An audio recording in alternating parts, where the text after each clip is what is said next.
Assalamualaikum warahmatullahi wabarakatuh. Salam sehat untuk kita semua. Semoga kita semua selalu mendapat lindungan Allah Subhanahu wa Ta'ala ya. Diberikan nikmat sehatul afiat serta dimudahkan segala urusannya. Amin ya robbal alamin. Kesempatan kali ini Mimin akan membagikan satu cerita misteri. Seperti apa ceritanya? Mari kita mulai.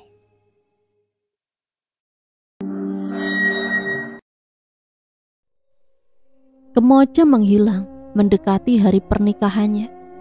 Warga desa hanya menemukan selendangnya yang tersangkut pada batu di sisi tebing lautan. Orang-orang berpikir Kemoja bunuh diri.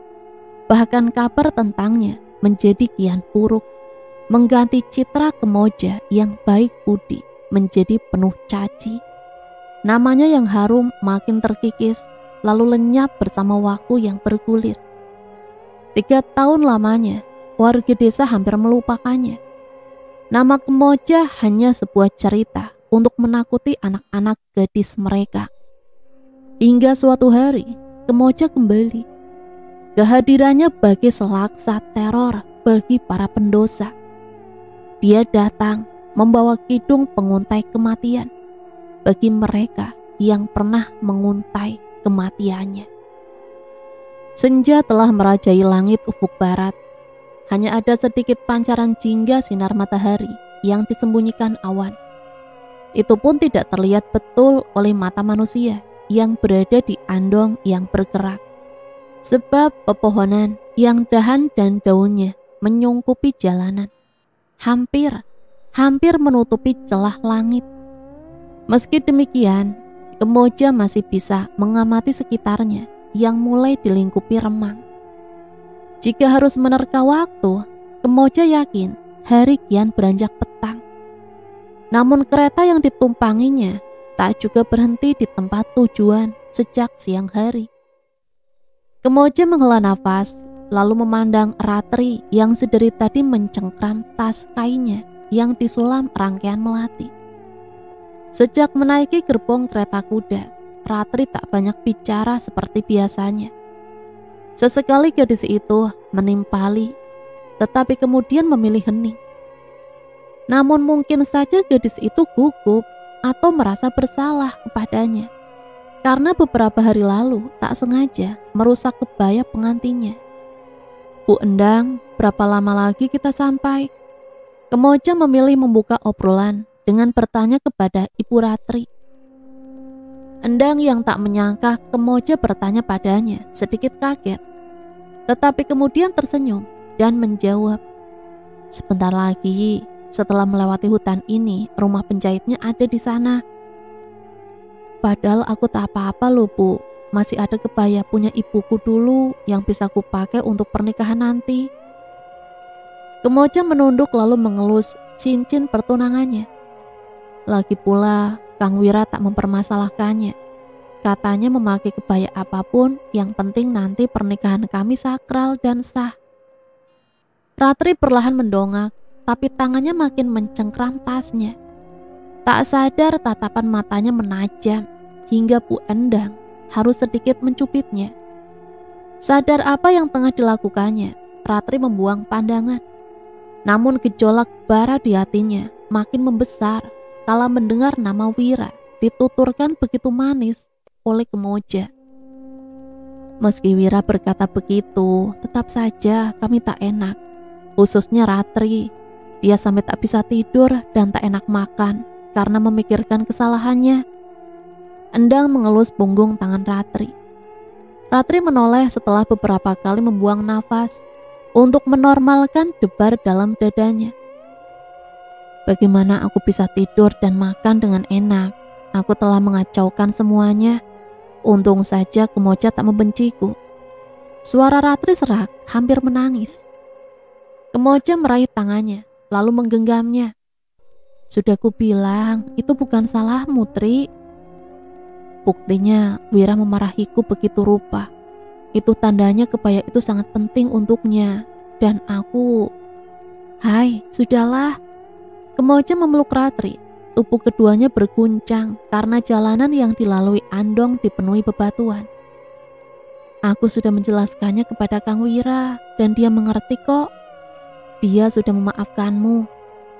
Kemoja tersenyum sambil melerai pelukannya. Senyumannya dipenuhi kebahagiaan. Tetapi dalam pandangan Ratri, senyum itu bagai ejekan untuknya. Masih hangat dalam ingatan Ratri, bagaimana marahnya Wira kepadanya ketika Ratri sengaja membakar kebaya Kemoja di hadapannya. Ratri yang dimabuk cinta sangat patah hati kalau pria itu lebih memilih menikahi sahabatnya dibandingkan dirinya. Sedangkan Wira tahu dialah yang pertama kali bertemu dengannya, bukan Kemoja. Seolah-olah merasakan perasaan anaknya, Endang pun diam-diam menatap sengit pada Kemoja. Sebagai ibu yang mencintai anaknya, dia tak rela anaknya terus-terusan menangisi kegagalan cintanya. Apalagi cinta yang digadang-gadangkan itu direbut anak dari Padma, perempuan yang dulu mengandaskan cintanya juga. Meski tahun demi tahun berlalu dan pria yang dicintainya telah lama meninggal dunia, Endang tak dapat mengikis rasa benci itu. Kerap kali bayangan penolakan itu merasuki mimpinya. Sebab itulah Endang tak ingin melihat anaknya merasakan hal serupa. Apapun caranya, ia akan membantu anaknya menggagalkan pernikahan Kemoja dan Wira, termasuk membunuh ibu Kemoja. Benar, kematian Padma 3 bulan lalu adalah perbuatannya. Dia menaruh racun dalam minuman Padma kala wanita itu sedang memetik hasil kebun. Semua orang mengira Padma dipatuk ular beracun karena ada tanda gigitan di kakinya. Namun itu hanya kamuflase dari racun sakti yang diberikan Ki Daria. Endang berharap kematian Padma membuat pernikahan Wira dan Kemoja diundur sekitar 1 tahun kemudian. Dalam 1 tahun itu masih ada kesempatan untuk Ratri mengalihkan hati Wira. Namun anak Tuan Dharma itu dibesarkan di kota besar yang tak mempercayai mitos apapun. Wira tetap memaksa akan menikahi Kemoja setelah 100 hari kematian Padma. Keputusan Wira itu hampir saja merenggut nyawa Ratri. Jika saja Endang tak memasuki kamar anaknya, barangkali Ratri telah mati gantung diri. Tak ingin melihat penderitaan putrinya berlarut-larut, Endang memiliki rencana sendiri. Dia akan menukar nasib Kemoja dan Ratri. Dengan bantuan Ki Daria, si dukun sakti, Endang percaya semuanya tak ada yang tak mungkin. Berhenti di depan, ucap Endang sambil menepuk bau kusir. Kusir tersebut menoleh, lalu menarik kekang untuk menghentikan laju kudanya. Kemoja mengenal kusir tersebut sebagai paman Ratri, tetapi dia sendiri jarang melihatnya. Jaya, paman Ratri tersebut, bekerja di kota dan jarang pulang kampung. Namun beberapa waktu ini, Kemoja sering melihatnya di rumah Ratri. "Kita di mana?" tanya Kemoja sambil melihat sekitarnya yang telah gulita. Hanya ada obor pada gerbang bambu sebagai penanda adanya jalan setapak. "Rumah yang kumaksud ada di sana." Endang menunjuk jalan setapak yang dilihat Kemoja. "Tapi, ayo." Ratri turun duluan, langkahnya sedikit penuh semangat. Bahkan dia harus mengatupkan bibir agar tak menjerit gembira.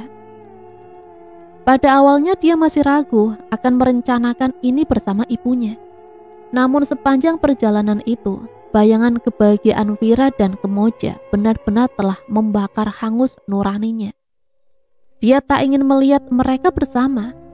Dia tak ingin hidupnya dilahap derita karena melihat senyum bahagia keduanya. Kemoja perlahan ikut turun dari kereta. Hatinya mulai ragu dan takut. Namun melihat Endang dan Ratri sangat tenang, Kemoja tak memiliki pikiran buruk apapun kepada mereka. Bahkan dia tak sadar telah mengikuti Endang dan Ratri yang mulai berjalan memasuki gerbang berobor tersebut. Langkah Kemoja bagai digiring sesuatu tak kasat mata, hingga tetap mengikuti Endang dan Ratri yang berjalan tanpa menoleh sama sekali kepadanya. Jaya perlahan-lahan menoleh, memandangi kepergian 3 wanita itu memasuki sarang dukun sakti. Tangannya mencengkram tali kekang kuda. Jantungnya telah berdegup kencang sejak menjemput Kemoja. Dan sekarang dia merasa lumpuh. Dalam hatinya dia ingin sekali menghentikan Kemoja. Namun saat ini dia tengah berlindung dari kejaran kepolisian dan bersembunyi di rumah Endang karena kasus pencurian barang-barang bosnya. Ditimbang dengan keuntungan lebih jauh, dia memilih mengikuti kakaknya, meski hatinya menjerit sebab sang kakak merencanakan hal jahat kepada gadis polos itu.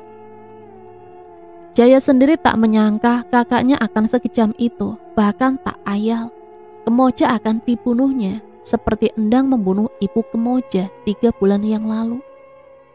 Jaya mengusap-usap wajahnya, menahan gigil dari kabut yang mulai turun menutupi jalanan.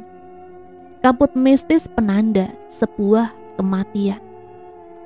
Setelah aku memasuki gerbang, tutupi telingamu, jangan dengarkan apapun. Jaya mengingat pesan Endang ketika mereka akan menjemput Kemoja. Segera dia mengeluarkan Walkman dan menyumpal kedua telinganya dengan lagu-lagu. Lalu berusaha mengabaikan apapun, termasuk takdir yang akan menguntai Kemoja. Kemoja menghentikan langkahnya. Dia makin ragu kala melihat pondok kayu dengan hiasan kain-kain lusuh yang telah pudar warnanya pada dinding bambu. Sudah jelas baginya, itu bukan rumah penjahit. Dia berganti memandangi punggung Endang dan Ratri yang masih tetap membelakanginya. Merasa Kemoja tak lagi mengikutinya, Endang berbalik dan diikuti Ratri. Kenapa diam? Bu Endang, apa mungkin ibu salah alamat? Ini bukan rumah penjahit, Bu. Memang bukan.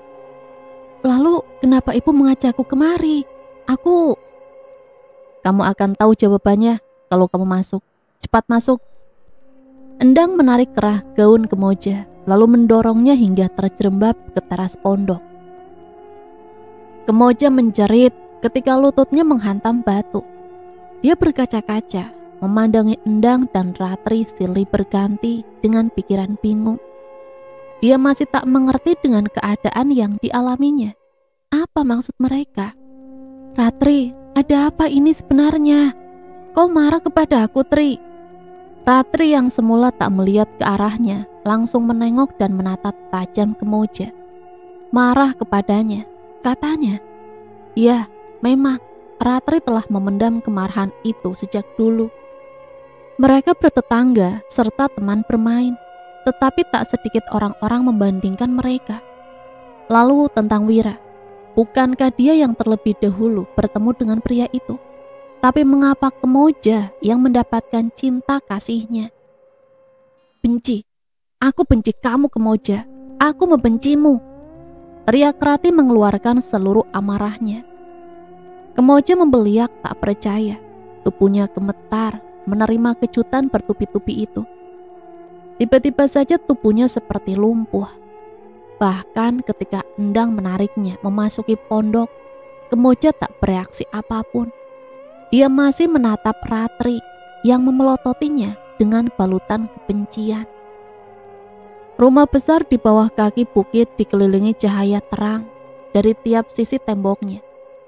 Angin petang berkesiur menggoyangkan pinus hias yang ditanam memagari dinding. Sesosok pria berkemeja biru menatap gerak dedaunan pinus yang tertiup angin. Sampai-sampai diabaikannya wanita yang berdiri di sampingnya. Lamunanmu itu bisa membuat cemburu seluruh makhluk, ucap wanita itu sebelum menyeruput teh dalam cangkirnya. Wira meliriknya, tetapi tak lama memandangi Pinus kembali. Kudengar kau akan kembali ke kota malam ini juga. Tante sudah berbicara denganmu rupanya. Wira mengangguk. Mama menyuruhku mengantarmu, tapi aku tak bisa. Masih banyak pekerjaan yang harus kuselesaikan sebelum hari pernikahanku. Tapi tenang saja, ada Andi yang akan mengantarmu nanti. Wanita itu meletakkan cangkir itu di meja kecil dengan tangan gemetar. Bahkan untuk terakhir kalinya, kau tak mau mengantarku, Wir? Pekerjaanku tak bisa kutunda, Manda. Aku maupun Andi sama saja, kami lihai menyetir. Jangan pura-pura bodoh, Wira. Kau tahu apa maksudku. Amanda meneteskan setetes air mata. Wira membalikkan badan, memandangnya dengan senyum bersahabat. Amanda, kau tahu lebih baik bagaimana perasaanku. Semua karena gadis desa itu. Dia yang membuatmu memutuskan pertunangan kita. Manda, adanya dia ataupun tidak, pertunangan kita sudah seharusnya berakhir. Aku tak ingin terikat oleh janji asal ucap kakekmu dan kakekku. Mereka sudah meninggal lama. Perjanjian itu sudah usang untukku. Terlebih lagi, Wira menatap dalam-dalam mata Amanda, berniat mengatakan sesuatu yang sangat Amanda pahami. Jangan, Wira, jangan katakan itu. Amanda, ini harus kuselesaikan. Aku tak pernah mempunyai perasaan cinta kepadamu. Aku... Berhenti ku bilang. Amanda menutup kedua telinganya. Dia memundurkan langkah lalu berbalik dan pergi meninggalkan Wira diiringi isak tangis. Wira kembali membalikkan badan dan memandangi pinus-pinus. Namun perasaannya tak sebaik sebelumnya. Ratapan Amanda membuatnya harus membuang nafas beberapa kali sebelum menghilangkan rasa tak enak di hatinya. Kamu terlalu kejam mengatakan itu. Tiba-tiba sosok pria lain muncul dan berdiri di sisinya. Wira menoleh dan mendapati Andi yang mengepulkan asap rokok dengan tenang. Wira mencibir. Sekarang ataupun besok, dia akan sama terlukanya. Lagi pula bukankah ini kesempatanmu untuk mendekatinya? Cucu kakek bukan cuma aku saja. Sepertinya kamu lebih tepat untuknya. Wira menepuk bahu Andi yang membuat pria itu salah tingkah. Jangan sembarangan. Andi menepis tangan kakak sepupunya tersebut lalu bergegas meninggalkannya. Wira terkekeh memandangi kepergian Andi. Setelah itu pria itu merogoh saku celananya, mengeluarkan sapu tangan hijau yang disulam nama Kemoja. Dia menghirup aroma mawar dari sapu tangan tersebut. Wajah manis dan senyum lugu Kemoja membayang dalam pikirannya. Angin gunung berkesiur lebih kuat hingga membuat sapu tangan yang digenggam Wira melayang dan jatuh ke lantai. Wira mengernyit dan berpikir, apakah selemah itu genggamannya hingga sapu tangan itu jatuh. Dia hendak mengambil sapu tangan tersebut, tetapi tiba-tiba saja cangkir yang berada di meja jatuh dan pecah berkecai tepat di atas sapu tangan. Tiba-tiba saja perasaan Wira diliputi kecemasan tak beralasan. Kemoja didorong hingga jatuh menghantam meja persembahan. Dia mendongak dan melihat sosok pria dengan luka bakar hampir memenuhi seluruh wajahnya. Rasa takut membuatnya refleks mundur dengan cepat. Namun pergerakannya dihalangi Endang yang segera menendangnya hingga kembali tersungkur. Berjaga-jaga agar Kemoja tak dapat lari. Endang menginjak punggungnya. Kidarya, aku sudah menunaikan janjiku membawa gadis perawan. Aki harus menepati janji untuk membantu Ratri mendapatkan Wira. Mendengar kata Wira, Kemoja mencoba bergerak. Namun Endang semakin kuat menginjaknya. Bahkan ketika Kemoja meneriakkan nama kekasihnya, Endang berganti menginjak kepalanya. Melihat hal itu, Kidarya tertawa kesenangan. Tawanya serak diiringi nafas busuk yang menguar dari mulutnya. Kemoja menangis dan memohon. Tangannya mencoba menggapai kaki Endang. Tetapi karena perlakuannya itu membuat Endang makin marah dan menginjak tangan Kemoja dengan kakinya yang lain. Kemoja menjerit, air matanya berderai. Melihat hal itu, Endang bagi kesurupan. Sudah lama ia ingin melakukan demikian, menuntaskan dendamnya kepada Padma. Dia membayangkan tengah menyiksa Padma hingga kakinya terus menginjak-injak kepala dan tangan Kemoja. Ratri memundurkan langkah melihat ibunya menyiksa Kemoja. Ada rasa takut menyungkupi hatinya melihat perbuatan ibunya. Namun dia tak berani berteriak sebab ibunya pernah mengatakan dia tak boleh menarik perhatian Ki Daria. Bahkan wajah moleknya pun dibuat pucat oleh ibunya sebelum pergi ke pondok dukun sakti itu. Sudah cukup, aku tak ingin kau merusak kesenanganku, Endang. Suara serak Ki Daria bagi mantra ampuh yang membuat Endang melepaskan Kemoja. Kemoja terengah-engah dalam tangis dan sesak. Dengan tubuh gemetar dia mencoba bangkit. Terus-menerus bibirnya memanggil Wira. Setelah kematian ibunya, hanya Wira tempatnya bersandar. Dan kesedihan itu makin menikam hatinya kala mengingat kondisinya saat ini. Tinggalkan kami, perintah Ki Daria saat melihat Kemoja perlahan-lahan duduk. Wajahnya bertambah mengerikan kala bibirnya tersenyum. Kemoja menggigil dan berniat kabur ketika mendengar langkah Endang membawa Ratri keluar. Namun belum pula dia bangkit sepenuhnya, rambut Kemoja dicengkram kuat, lalu ditarik hingga kembali terjatuh. Saat terjatuh, tangannya mengenai bara pada tungku kemenyan. Bara yang membakar tangannya bagi perwujudan sakit yang mengelindah hidupnya sekarang. Jeritan Kemoja membahana dalam kegelapan. Ratri menutup telinganya rapat-rapat ketika Kemoja menjerit. Hatinya bergelimang rasa takut. Dia takut rasa bencinya berubah menjadi kasihan kepada Kemoja. Seakan-akan mengetahui perasaan Ratri, Endang segera memapa anaknya lebih cepat menjauhi pondok. Dia paham lebih baik dengan kebimbangan hati Ratri, sebab dulu pun dia pernah merasakannya kala menjebak Padma meski berakhir gagal. Tenanglah Tri, menginginkan sesuatu yang besar, kau harus punya keberanian yang besar pula. Ingat apa yang ibu bilang padamu, setelah Ki Daria menodainya, Wira pasti jadi milikmu. Endang terus mengucapkan bujuk dan janji. Tak masalah bila dia harus berbohong agar anaknya tak berbalik mengasihani Kemoja. Bujukannya itu membuahkan hasil kala raut wajah Ratri kembali tenang. Banyak keuntungan bila Kemoja rusak. Kau tak akan dibanding-bandingkan lagi dengan orang-orang bodoh itu.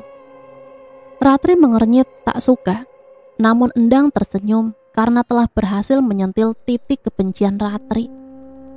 Endang tahu pasti kebencian Ratri kepada Kemoja berawal dari perkataan para tetangga yang membandingkannya dengan Kemoja. Bukan saja dua gadis itu yang dibandingkan, dia dan Padma pun mengalami nasib serupa, sama-sama janda yang ditinggal mati.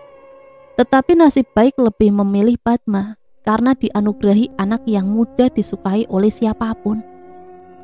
Kemoja seolah-olah memiliki aura yang dapat membuat siapapun yang memandang akan menyukainya, terkecuali dia dan Ratri. Sepertinya warga sering terkena sihir gadis itu. Tak jarang Ratri sering merasa bagai bayangan Kemoja. Dia hal gelap yang akan menghilang apabila tertimpa cahaya, dan Endang memahami kegundahan anaknya. Untuk itu, dia harus membalik keadaan dengan cara menistakan Kemoja. Iya bu. Ratri mengangguk dan perlahan-lahan melepaskan tangannya yang menutupi telinga. Suara jeritan di pondok berhenti berganti hening. Endang menghela nafas lega. Tak seperti ibunya, Kemoja sangat mudah ditaklukkan. Mulut Kemoja dibekap dan tubuhnya didesak ke balai bambu yang beralas kain merah.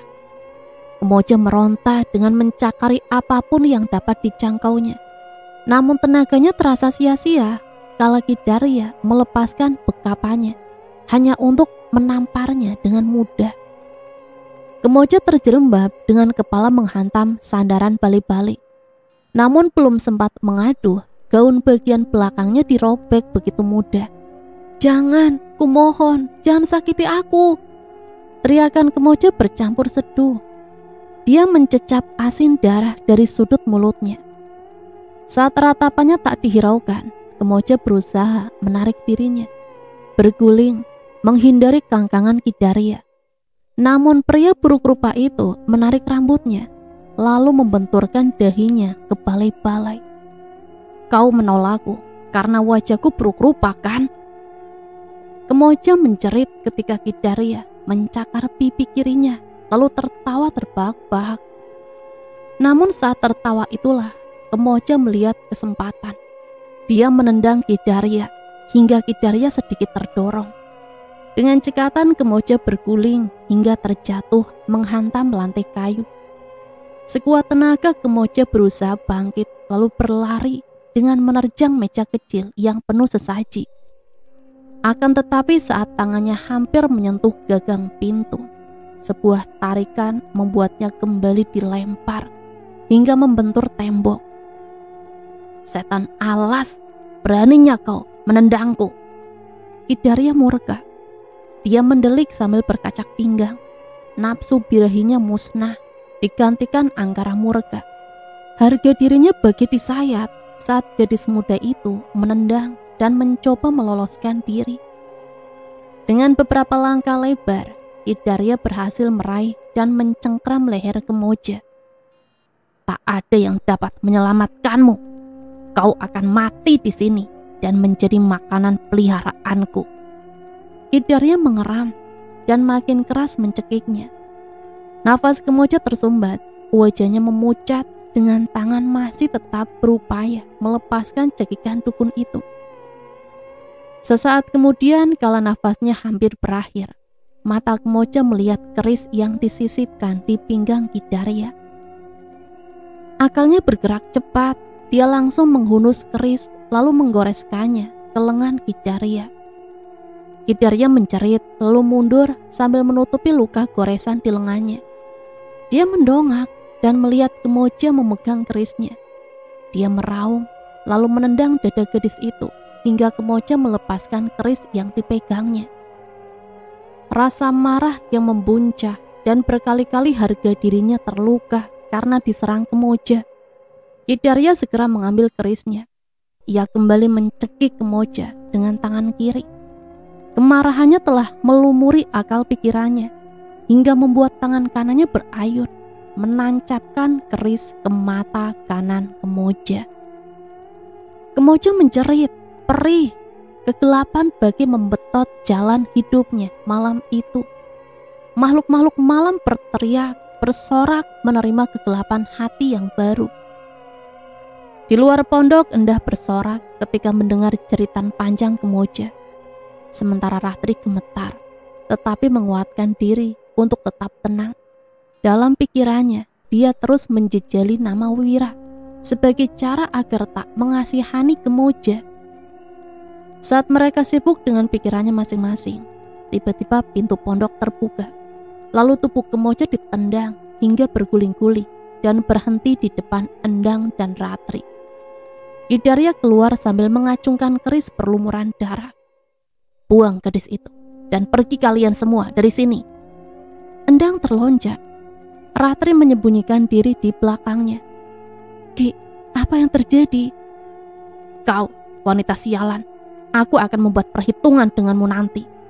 Bawakan gadis lain yang lebih patuh atau ku ambil anak gadismu." Endang terbelalak, bahkan sampai Ki Darya kembali masuk ke pondoknya. Dia masih tercengang dengan ancamannya. Apa yang terjadi? Tiba-tiba Endang melihat Jaya yang berdiri di sisi pohon teram besi. "Kamu?" Endang mengeram kesal, rencananya tiba-tiba berantakan. Lalu dipandangnya Kemoja yang tergeletak penuh darah. Wajah dan sebagian besar gaunnya dilumuri merah darah. "Bawa dia," perintah Endang kepada Jaya. Lalu tanpa melihat ke arah Kemoja, dia segera menarik Ratri. Tak ingin mendapat masalah lebih besar, Jaya segera menuruti perintah kakaknya. Meski takut, dia tetap menarik tubuh Kemoja, lalu mengangkat dan meletakkannya di gerbong delmannya. "Cepat kita pergi dari sini." Endang merasa cemas. Ancaman Ki Darya biasanya tak main-main. Dia tak akan merelakan anaknya dilahap pria tua buruk rupa itu. Selesai meletakkan Kemoja begitu saja, Jaya segera melajukan kuda. Kali ini gerakan kudanya agak cepat. Suasana yang telah gulita membuat ketiganya diliputi rasa takut. Penerangan hanya dari lampu kereta yang tak menerangi betul jalanan. Setelah keluar dari area Ki Darya, Endang menjadi lebih tenang. Dia melongok ke bawah kakinya, memandang Kemoja yang berdarah-darah dan terus mengalirkan darah dari mata kanannya. Endang memicingkan matanya seakan-akan merencanakan sesuatu. "Berhenti di sini." Jaya langsung menghentikan laju kuda lalu menoleh kepada Endang. "Ada apa, Teh? Ini sudah masuk jalan umum desa. Bisa saja kita ditemukan oleh orang-orang desa." "Bodoh!" bentak Endang. Dia lalu menunduk kemudian mendorong perlahan-lahan tubuh Kemoja. Jaya dan Ratri dengan cemas melihat perlakuan Endang hingga kemudian Endang mendorong lebih kuat tubuh tak berdaya itu. Kemoja jatuh ke tanah jalanan. "Bu!" Ratri memandang kebingungan. "Ayo kita pergi, biar dia dimakan binatang buas hutan sana yang bisa mencium aroma darah." Jaya tak berani membantah. Begitupun Ratri mempercayai semua yang dikatakan dan dilakukan ibunya. Kereta kuda itu kembali melaju, meninggalkan tubuh Kemoja yang bersimbah darah seorang diri.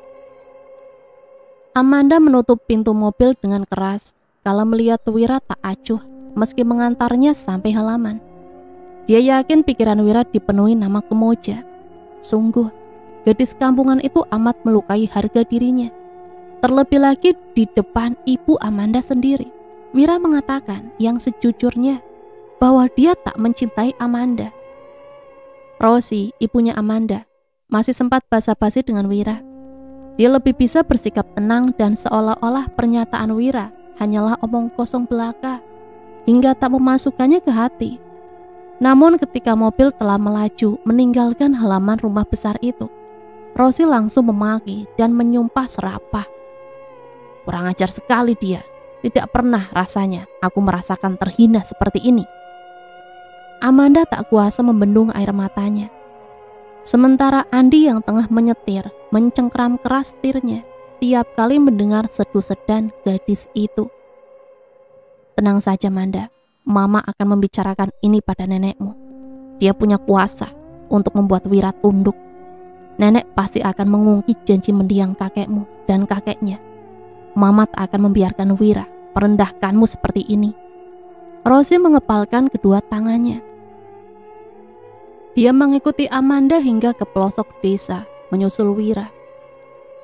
Namun yang didapatnya hanyalah penolakan kurang ajar pria itu. Dan alasannya hanya karena gadis kampung itu. Rosi benar-benar marah dan tak akan memaafkan Wira bila sampai menikah dengan Kemoja. Amanda lebih cantik dan modern. Tentunya dia lebih pantas menjadi Nyonya Bratajaya ketimbang gadis kampung itu. Memikirkan penghinaan itu, Rosi makin menyumpah serapah. Saat masih menyumpahi, tiba-tiba saja mobil yang tengah melaju itu berhenti mendadak, hingga membuat kepalanya mengantuk jok depan. "Apa-apaan kau ini?" Rosi memelototi Andi. Namun pria itu mengabaikannya dan segera keluar mobil. Melihat apa yang dilakukan Andi, Amanda yang berniat marah mengurungkan niat. Begitupun dengan Rosi. Baru saat itulah mereka melihat objek yang membuat Andi menghentikan laju mobil. Di depan mobil disoroti lampu yang terang. Sesosok tubuh berlumuran darah tergeletak dengan pakaian tak utuh. Wajahnya ditutupi rambut yang basah karena darah. Amanda dan ibunya tercengang lalu berganti takut. Mereka melupakan bahwa daerah itu sepi. Bisa jadi perampok saat itu tengah mengintai mereka. "Andi, kembali!" teriak Amanda. Akan tetapi pria itu sudah melangkah mendekati sosok tubuh berdarah tersebut. Amanda yang akan kembali membentaknya, tetapi urung ketika melihat Andi terjerembab kala membalikan tubuh yang bersimbah darah tersebut. Bahkan Andi menjerit kaget dan meneriakkan nama Kemoja. Amanda dan Rosi saling memandang, kemudian bergegas keluar. Kala mereka mendekat, Andi sudah melepas jaket hitamnya dan menutupi tubuh Kemoja. "Siapa yang kau sebut tadi?" Andi gemetar. Tangannya bahkan bergetar menutupi tubuh Kemoja. "Aku tak bisa mengantar kalian sekarang. Kita akan kembali ke rumah Wira. Kemoja, dia..." Tidak ada yang kembali, bentak Rosi. Hatinya yang semula takut berganti dengan rasa benci. Dia memandangi Kemoja. Meski wajah gadis itu berlumuran darah, tetapi garis mukanya dapat dikenali. Ditambah cincin tunangan Wira yang tersemat di jari manisnya, membuat Rosi maupun Amanda yakin itu adalah gadis kampung itu.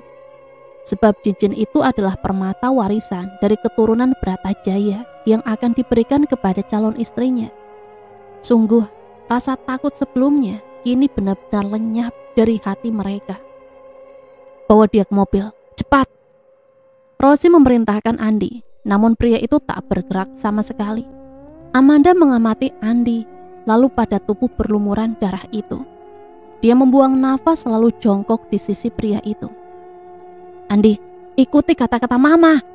Tolong bawa Kemoja ke mobil. Tapi, Andi, Amanda menyentuh lengan pria itu. Pertama kalinya dia menyentuh Andi dengan lembut tanpa rasa jijik. Tidak tepat seperti itu, tetapi Amanda harus menahan diri supaya pria itu mau melakukan apapun perintahnya. Amanda tidak buta, Andi mencintainya. Tetapi dibandingkan Wira, Andi tak berarti apa-apa. Namun apa salahnya untuk memanfaatkannya? Tebakannya tepat, jantung Andi berdegup kencang. Ada rasa membuncah dalam dada kala kulitnya bersentuhan dengan kulit Amanda. Dia tak sadar mengangguk dengan begitu mudahnya, menuruti setiap kata yang dituturkan Amanda. Maka mobil itu pun kembali melaju, membawa tubuh Kemoja di dalam bagasi yang semula berisi koper Amanda. Amanda berganti duduk di kursi sebelah kemudi. Dia dan ibunya bagi memiliki telepati, saling mengerti maksud hanya dalam sekali pandang. Bagi mereka menemukan Kemoja di jalan berarti Tuhan telah membuka jalan baginya, menyingkirkan gadis itu. Berhenti di tebing sana. Bagi dicucuk hidungnya, Andi menepikan mobil di sisi tebing. Amanda dan Rosi segera keluar lalu membuka pintu bagasi. Andi mengikuti. Kali ini hatinya mulai diliputi ragu kembali. Apa yang akan kalian lakukan? Membuang batu sandungan, saut Amanda sambil menarik tangan kiri Kemoja, berniat mengambil cincinnya. Namun tiba-tiba saja tangan Amanda dicengkram erat. Mata kiri Kemoja membuka sedikit, meski yang dia lihat hanya ada kegelapan. Amanda menjerit dan berusaha menarik tangannya. Dengan bantuan Andi, Amanda berhasil menariknya dan menjauhi Kemoja. Nafas Kemoja tersengal-sengal, tangannya menggapai-gapai. 3 orang di depannya menatap waspada. Namun dalam ilusinya, Kemoja hanya melihat Wira. Kang Wira, Kang, tolong Moja, Kang, tolong. Ucapnya amat lemah, tapi masih bisa didengar dalam keheningan itu. Amanda tersulut amarah kala mendengarnya. Dia melangkah maju dan menarik tubuh Kemoja hingga terbanting ke tanah. Kemoja merintih. Dia tak bisa memekik lagi. Dia bahkan tak tahu di sisi mana rasa sakit yang mengelimanginya karena begitu banyaknya luka. Apa yang kau lakukan? Andi menangkap tangan Amanda yang berniat menyeret Kemoja. Amanda menoleh dan menatap Andi dengan mata berkaca-kaca. Kau tahu bukan titik rasa sakitku ini apa? Aku yakin kau tahu, dan sekarang aku ingin menyingkirkan rasa sakit hatiku ini. Dia terisak. Kumohon, tolong aku Andi. Lagi-lagi kabut cinta yang buta membuat Andi kembali terlena. Dia tak bisa melihat tangis Amanda, apalagi ketika Amanda memeluknya. Pertahanan terakhir Andi runtuh. Andi, tolong aku, buang dia, buang dan bunuh dia untukku sayang. Satu kalimat mahasakti yang membuat Andi bertekuk lutut dan tanpa ragu menurutinya. Diiringi janji-janji cinta Amanda, dia mengangkat tubuh Kemoja. Meski dia mendengar rintihan Kemoja menyebut Wira, tetapi hati Andi kian teguh untuk mengikuti apapun yang diinginkan Amanda. Malam itu di atas tebing yang dihantam ombak lautan, disaksikan angin dan rembulan, Andi mempersembahkan tubuh Kemoja kepada lautan. Amukan ombak menelan tubuh Kemoja, menarik dan menghempaskannya semakin dalam. Tubuh ringkih itu terus melesat memasuki lautan gelap. Hingga pada kegelapan lautan, titik keperakan muncul diiringi suara kereta kencana. Titik yang semula kecil semakin membesar seiring mendekatnya gemperincing suara. Sesaat kemudian tubuh Kemoja lenyap, meninggalkan keheningan lautan dalam. Sudah seminggu Kemoja menghilang. Wira mencarinya, mengacak-acak berbagai desa, serta memasuki hutan, dengan mengerahkan tim pencari juga warga desa yang dibayar. Kecemasannya makin merebak setiap harinya. Tiap kali salah satu pekerjanya melaporkan hasil yang nihil, ketenangan Wira makin tercerabut. Sabar nak, kamu harus tenang. Asih, ibu Wira membelai punggung anaknya. Wira hanya menatap hamparan hutan di bawah bukit tanpa berniat sedikit pun bersuara. Jika kamu tidak tenang, kamu sendiri yang akan menemukan celaka, Wira. Lihat kondisi tubuhmu. Sudah berapa hari kamu tidak makan dengan baik. Ibu tahu kamu mencintai Kemoja, kamu cemas memikirkannya. Tapi kamu harus menyayangi dirimu sendiri. Jika Kemoja tahu, dia pun akan sedih. Bukan hanya Kemoja, ibu pun sedih dengan keadaanmu saat ini. Asih memandangi wajah anaknya yang mulai ditumbuhi kumis dan janggut kasar. Garis hitam bawah matanya kentara sekali karena kurang tidur. Matanya kuyup dan layu, tetapi Wira enggan menutupnya, hanya sekedar untuk beristirahat. Wira perlahan menoleh, menatap sendu ibunya. Maaf bu, bukan maksudku. Dia memeluk ibunya, mencari kekuatan dan dukungan di sana. Ibu tahu nak, ibu mengerti apa yang kau alami. Asih menepuk-nepuk punggung anaknya, mencoba memberikan kekuatan. Asih tidak pernah membantah apapun pilihan hati Wira. Dia memang sempat keberatan karena Wira membatalkan pertunangannya dengan Amanda. Tetapi Asih mencoba mengerti hati anaknya. Sebab itulah dia tak melarangnya mencintai Kemoja. Namun siapa yang mengira nasib gadis itu tak diketahui rimbanya. Sudah 7 hari, tetapi pencarian mereka tak menghasilkan apa-apa. Dan Wira, Den, Rasta, salah satu kepala kebun, terkopoh-kopoh menghampiri Wira dengan menaiki undakan anak tangga. Wira melepas pelukan ibunya, jantungnya berdegup kuat. Entah mengapa dia merasa kedatangan Rasta ada hubungannya dengan kabar Kemoja. Ada apa? Den, cepat ke rumah Kemoja, cepat Den. Dengan satu tarikan nafas, Rasta berhasil mengatakannya sambil menunjuk ke arah desa. Wira masih tak mengerti, tetapi dia bergegas menuju ke arah rumah Kemoja, diikuti Rasta yang harus kembali berlari, mengejar tuannya. Setiba di halaman rumah Kemoja, beberapa warga telah berkumpul. Di tengah halaman, Endah dan Ratri menunduk sambil menangis sesegukan. Wira menyimak kerumunan dan menuju keduanya. Kedatangan Wira membuat Endang dan Ratri mendongak. Ada apa ini? Kau membuat masalah? Ratri meremas selendang biru di tangannya. Wira masih begitu dingin dan tak acuh. Sikapnya makin menjadi-jadi karena hilangnya Kemoja. Dia mengangkat selendang di tangannya, lalu melemparkannya kepada Wira. Kau mencari Kemoja kan? Kau tahu orang yang kau cari-cari itu selama 7 hari ini bersenang-senang dengan pamanku. Dengan lantang Ratri bersuara. Dia memandangi warga yang berkumpul karena panggilannya. Hari ini aku akan katakan kepada kalian, Kemoja yang kalian kenal nyatanya tak sebaik dan sealim itu. Apa kalian tahu? Diam, sentak Wira. Dan Wira yang seharusnya diam dan dengarkan penjelasan kami.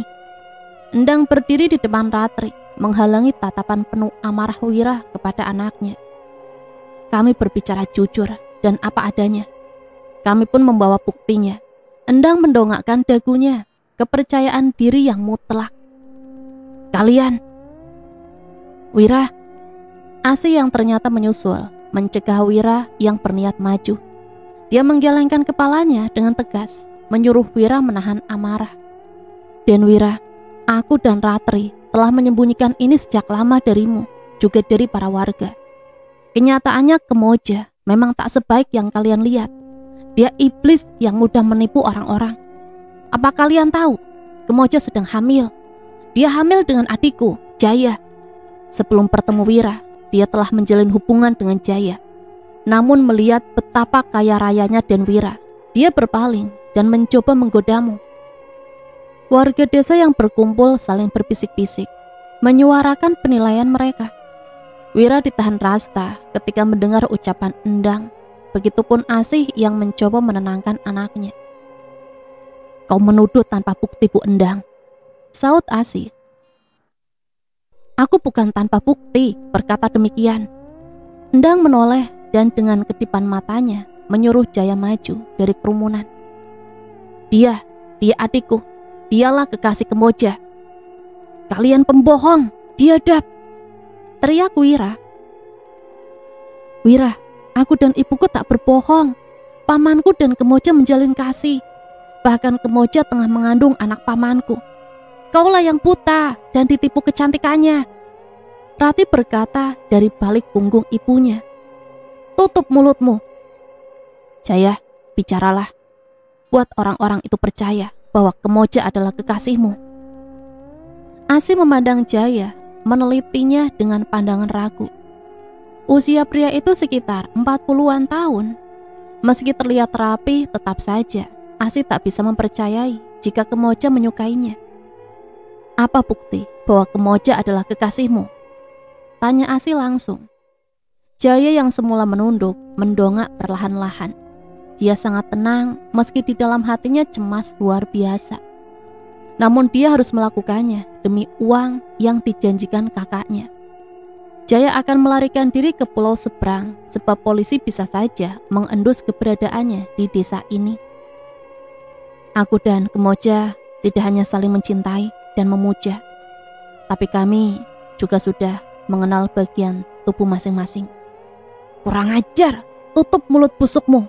Aku bersumpah, aku tak akan memaafkan kalian," teriak Wira. Rasta berusaha menahan tubuh majikannya agar tak lepas kendali. Karena melihatnya kesusahan, beberapa pria lain membantunya menahan Wira. "Lepaskan aku, brengsek! Lepaskan!" Wira berusaha menendang mereka. "Wira, tenanglah, Nak." Asih menyentuh lengan anaknya. Dia sangat sedih melihat keadaan anaknya yang makin tak karuan. "Aku bisa membuktikannya, dan Wira." Jaya kembali berucap. Kemoja memiliki tai lalat di punggung sebelah kiri. Bahkan tiap kali dia berkunjung ke rumah Ratri, di sana kami bercinta, memadu kasih. "Laknat!" Wira mengerahkan seluruh tenaganya, lalu berhasil mendorong Rasta dan pria lain yang menjegalnya. Dengan beberapa langkah lebar, dia berhasil meraih Jaya, lalu membantingnya. Endang dan Ratri menjerit ketika Wira menerkam Jaya, lalu memukulinya bak kesetanan. Asih meneriakkan namanya dan berusaha menarik Wira. Tetapi kekuatannya bagai angin lalu. Rasta dan beberapa pemuda lain mencoba menghentikan Wira. Tetapi keteguhan Wira tak dapat ditandingi. Wira makin beringas memukuli wajah Jaya. Jaya mengadu dan mencoba melawan, tetapi kekuatannya tak setangguh itu untuk membalik keadaan. Hingga kemudian Asih berteriak bercampur tangis. "Hentikan, Nak, hentikan! Jangan biarkan dirimu menjadi sosok seperti yang mereka inginkan. Hentikan, Wira, Ibu mohon kepadamu, Nak." Asih memeluk Wira dari belakang. Merasakan pelukan itu, Wira menggantung kepalan tangannya yang telah berlumuran darah, menghentikan pukulannya tepat di depan mata Jaya. Air matanya menetes dan jatuh ke wajah Jaya. Dia bangkit perlahan-lahan sambil menatap wajah Endang serta Ratri yang bersembunyi dan mengintip di belakang tubuh ibunya. "Aku tak akan pernah percaya satu kata pun dengan yang kalian ucapkan. Aku akan tetap mencari Kemoja. Dan saat ku tahu apa yang kalian katakan adalah kebohongan, aku akan menagih hutang itu. Tuhan tahu jika aku berbohong, alam pasti akan membalasnya. Tapi yang ku katakan adalah kejujuran. Kemoja pergi saat ini karena dia tak ingin menikahi Denwira. Dia endang membelalak ngeri kala Wira melemparkan batu kecil yang hampir mengenai pelipisnya. Diam atau kau memilih mati. Sejak peristiwa di halaman rumah Kemoja, Asi memilih untuk mengamankan anaknya. Dia bahkan menyewa orang untuk berjaga-jaga di sekitar rumahnya. Asi takut emosi Wira yang tidak terkontrol akan menambah masalah baginya sendiri. Desas-desus tentang Kemoja makin merebak dan sulit dihentikan. Kemoja hanyalah calon menantunya. Asi tak bisa mengerahkan orang-orang untuk menutup isu tersebut. Terlebih lagi dia mulai percaya akan cerita yang terus berhembus. Beberapa hari lalu contohnya, salah satu pembantu rumah tangganya bergosip tentang Kemoja. Katanya Kemoja pernah hampir mencuri perhiasan Asi. Tetapi karena ketahuan, gadis itu berlalu tanpa masalah. Sungguh, Asi bingung mana yang harus dipercayainya. Ini sudah hampir sebulan setelah menghilangnya Kemoja. Pria yang dipukuli Wira pun ikut menghilang. Ini mungkin menguatkan isu bahwa Kemoja hamil dan lari bersama pria itu. Tak menutup kemungkinan Wira pun sudah mendengar desas-desusnya. Asih mengetuk kamar Wira beberapa kali, tetapi tak ada sautan. Dia menekan daun pintu lalu mendorongnya. Pintu tak terkunci. Kamar Wira gelap, pencahayaan hanya dari sinar lampu luar yang memasuki celah korden. Namun Asih masih bisa menebak Wira berbaring di ranjangnya. Segera dia menekan saklar, menghidupkan lampu. Benar tebakannya. Wira berbaring di ranjang, matanya memejam bagi tidur pulas. Di sisinya barang-barang kenangannya bersama Kemoja berserakan. Asih mendekat lalu menyentuh tubuh Wira. Beberapa kali dia mengguncangnya, tetapi Wira tak jua bangun. Wira, nak, Wira. Asih mengguncang lebih keras. Wira bergerak, tetapi Asih merasa tubuhnya bergetar. Asih kebingungan memandang anaknya. Sementara Wira terbangun, membeliak, lalu memuntahkan darah. Sosok Asih menjerit dan memanggil para pelayan rumahnya. Kekhawatirannya akan keadaan Wira membuatnya tak memperhatikan keberadaan Andi yang menyelinap di antara para pelayan. Pria itu bergegas keluar lewat pintu belakang, lalu berlari menuruni bukit dan segera pergi mengendarai sepeda motornya yang dia sembunyikan di belakang bukit. Jantungnya berdegup kencang, tangannya gemetar setelah jauh dari rumah Wira. Dia berhenti lalu mengusap-usap wajahnya. Maaf, ucapnya entah kepada siapa. Hilangnya Kemoja dan desas-desus tentangnya masih sering menjadi topik utama. Warga yang melintasi rumah Kemoja akan berhenti sejenak hanya sekedar melihat atau memastikan gadis itu tak kembali. Para warga termakan isu yang berkembang. Ditambah pula tak ada bantahan atau pihak yang mengklarifikasi. Bulan demi bulan dan mulai berganti tahun. Nama Kemoja menjadi lelucon sebagai kembang gagal dan bahan ejekan. Lambat laun isu itu mereda. Tetapi setiap kali orang mengingat namanya, tak ada kesan baik lagi tentangnya. Ratri terus menambahkan garam pada cerita-cerita tentang Kemoja. Pada akhirnya, warga yang pendek akal tak sadar menerima fitnahan itu sebagai suatu kebenaran. Begitupun dengan keberadaan Wira. Pria itu dibawa ke kota karena alasan sakit dan harus berobat di sana. Bahkan Asih pun menyetujui kepindahan anaknya ke kota. Desas-desus tentang Kemoja tak baik untuk Wira. Bahkan sekarang dia berpikir Wira sakit karena terlalu memikirkan gadis itu. Perlahan-lahan Asih mulai tak menyukai Kemoja. Sebab itu, dia memerintahkan para pegawai maupun pelayan tidak menyebutkan nama itu lagi di hadapan maupun di belakang Wira. Nama Kemoja terlarang diucapkan di rumahnya. Musim bergulir, waktu berputar dan tahun kini berganti. 3 warsa kini telah dilewati begitu tenang. Masyarakat desa menjalankan rutinitasnya seperti biasa, berladang, berkebun, atau bahkan mencari buruan di hutan. Rutinitas itu dilakukan tanpa hambatan. Akan tetapi berbeda pada pagi ini. Mereka dikejutkan dengan air sumur yang berubah menjadi merah. Tidak hanya itu, bahkan air sungai pun dipenuhi bangkai burung gagak. Pak Lurah, di hulu sungai burung gagak mati dan bangkainya sampai ke sungai kami. Dilihat dari bentuk dan baunya, bangkai itu sudah lama mati. Air sungai kita tercemar, Pak Lurah. Lurah Samin melihat beberapa bangkai gagak yang dibawa warganya. Belum pun dia menjawab, warga lain datang dengan wajah pucat pasi. Pak Lurah, Pak, tolong saya, Pak. Tolong, Pak. Ada apa ini? Tenang, tenang. Pak, di kebun saya ada keanehan. Pohon mentimun yang saya tanam sungguh aneh, Pak. Tadi saya memanennya, tapi mentimun itu tiba-tiba mengeluarkan darah. Di kebun saya juga, Pak, saya menanam beberapa sayuran, tapi sayuran di kebun saya menghilang. Lurah Samin berusaha menenangkan orang-orang yang datang. Namun semakin dia berusaha menenangkan, laporan yang datang makin bertambah. Dia segera menyuruh 2 pegawai yang lain mengurusinya. Brengsek orang-orang itu, bikin pusing aja. Dia membanting dokumen pada meja, lalu duduk di kursi kepemimpinannya. Lurah Samin menguap, lalu memejamkan mata, mengabaikan teriakan-teriakan warga desa yang melaporkan keanehan-keanehan di sana. Nafasnya mulai beraturan dan tak lama kemudian tengkurannya terdengar.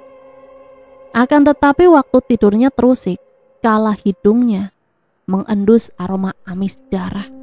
Begitu pekat, seperti sangat dekat. Matanya seketika membuka saat aroma itu membuatnya mual.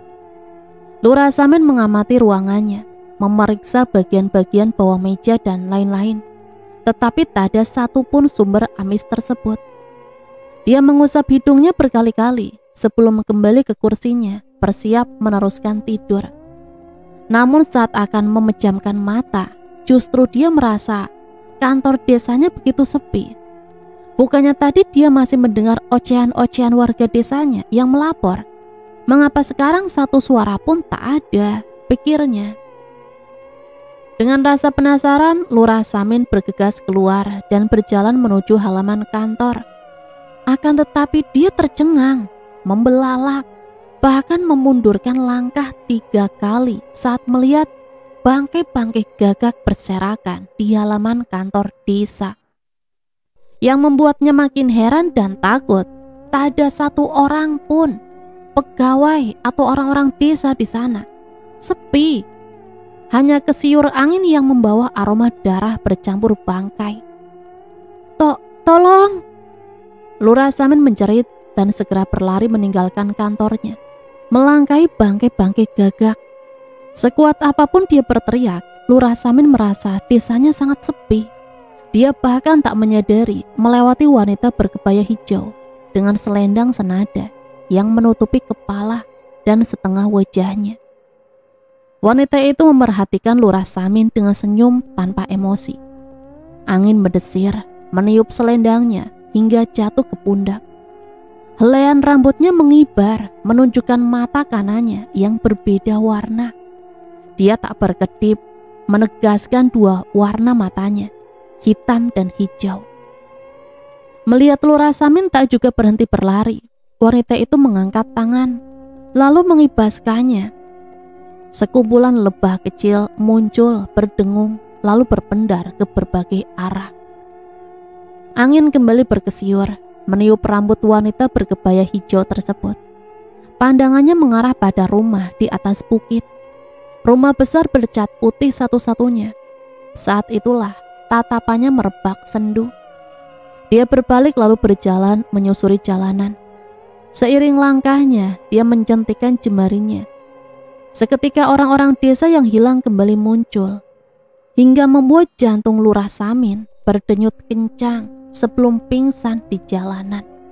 Kemoja melangkah melewati sisi kerumunan yang sigap menolong sang lurah. Mereka kaget, tiba-tiba saja lurah mereka pingsan setelah berlari-lari. Tak ada yang menyadari wanita berkebaya hijau memandangi sosok lurah dengan penuh perhitungan. Perangkap telah terbuka, ucap Kemoja lirih sebelum menghilang ketika salah satu warga hampir menyadari keberadaannya. Lurah Samin terbangun dan menatap sekelilingnya. Dia mendapati istrinya tengah duduk di sisi ranjang. Bu, bagaimana keadaan di luar? Kebun warga? Apa bangkai gagak-gagak itu masih bertebaran? Bapak ini ngomong apa sih? Bangkai gagak apa? Kebun warga kenapa? Tidak ada apa-apa, Pak. Lurah Samin menggeleng lalu menceritakan kejadian sebelum pingsan.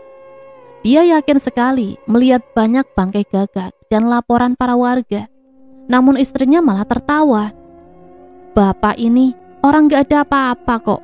Desa ayem tentram loh.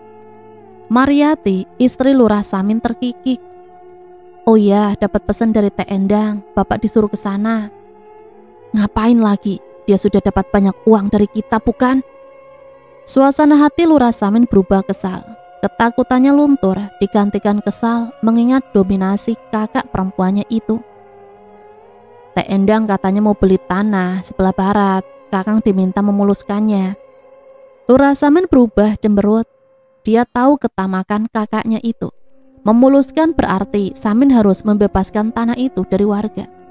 Jika dia tak bersedia, Endang pasti akan membeberkan bukti kecurangannya selama menjadi lurah. Dengan berat hati, mau tak mau, dia harus menyetujuinya. Baiklah, aku akan ke sana. Kau minta Jaka menyiapkan surat-surat tanah dan segera ke rumah pemilik tanah sebelah barat itu. Ih, akang teh kumaha?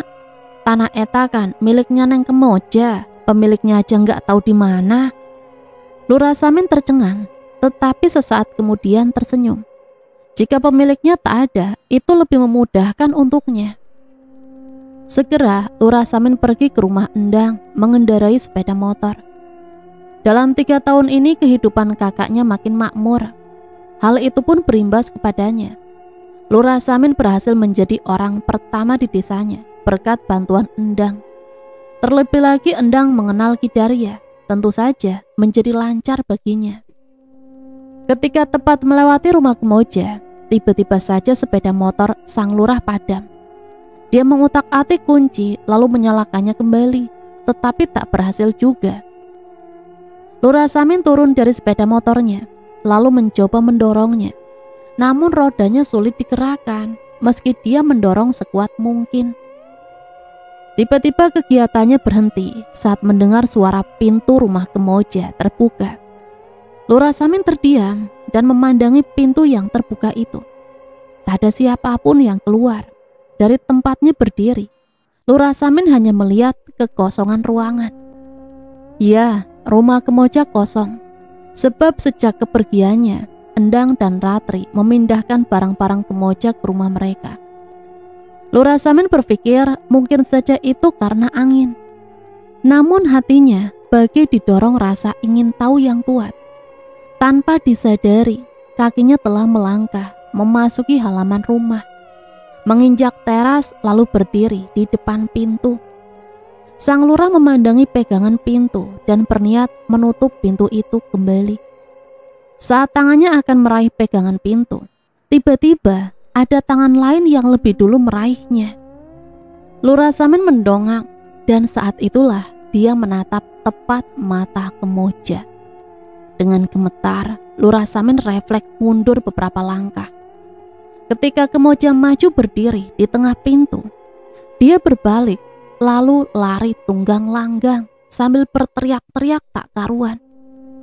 Para warga sekitar keluar rumah dan mendapati Lurah Samin berteriak sambil menyebut setan dan nama Kemoja. Dia berlari menuju rumah Endang. Dia tahu Kemoja pasti tak akan melepaskannya sebab dia ikut andil dalam kebohongan yang Endang sebarkan. Lurah Samin makin kencang berlari. Dia harus memberitahu Endang tentang Kemoja. Minibus warna hitam metalik memasuki halaman rumah besar di atas bukit. Di belakangnya sedan berwarna abu mengikuti dan berhenti tepat bersisian. Asih keluar dari minibus tersebut, lalu memerintahkan beberapa pegawainya membantu Wira keluar. Wira dibantu keluar dan didudukan di kursi roda. Sudah hampir 3 tahun kondisinya demikian. Tak ada perubahan, bahkan menjadi buruk seiring pengobatan berlangsung. Halusinasi serta depresi membuat keadaan jiwanya kian rentan, sehingga kesehatannya pun tak kunjung pulih. Melihat tak ada perubahan baik di kota, Asih memilih membawanya kembali ke rumah atas bukit mereka. Dia berharap Wira bisa lebih rileks dan berangsur-angsur pulih di rumah itu. Sebab beberapa hari yang lalu, ketika Asih menyebutkan nama Kemoja, ada pergerakan dari jemarinya. Meski hatinya tak bahagia dengan nama gadis itu, dia akan menjadikannya sebuah terapi untuk menyembuhkan Wira. Apa keputusanmu ini tepat sih? Asih menoleh dan mendapati Rosi dan Amanda sudah keluar dari mobilnya. Asih tahu mereka menentang keputusannya membawa Wira kembali. Namun sebagai ibu, Asih akan melakukan yang terbaik untuk anaknya. Aku yakin Wira lebih memilih tempat ini untuknya beristirahat. Kuharap dia akan senang dengan keputusanku. Tapi bukankah ini tempat menyakitkan untuknya, Tante? Tante yang cerita sendiri, Wira begini gara-gara gadis tak tahu diri itu. Asih melirik Amanda, tetapi dia tak berhak marah, sebab memang Amanda dan ibunya tahu kepergian Kemoja darinya. Aku sudah memutuskan bahwa Wira akan tinggal di sini, ucapnya dengan tegas. Dia berharap Rosi maupun Amanda tak lagi menginterupsi keputusannya. Amanda menunduk. Rosi menghembuskan nafas, lalu memasang topeng welas Asih kembali. Tentu saja kami akan mendukungmu apapun keputusan yang kau buat. Rosi memeluk bau Asih lalu beriringan memasuki rumah besar bercat putih itu. Amanda mengikuti dari belakang, menunduk, tetapi sorot matanya begitu tajam. Dia hampir menyelesaikan semuanya. Wira sudah berada di tangannya. Kelumpuhan syaraf yang Wira alami hasil karya dokter yang dibayar ibunya. Andi, si pria bodoh itu pun ikut andil dengan meracuni Wira pertama kali. Semuanya sudah hampir berada di tangannya. Namun Asih memutuskan untuk kembali ke desa. Amanda membenci halangan ini. Meski demikian, Amanda yakin pasti ibunya punya rencana sendiri. Bagaimanapun harta Bratajaya harus menjadi miliknya. Meskipun lumpuh, Amanda akan tetap menikahi Wira. Dia tersenyum sambil mendongakkan dagunya.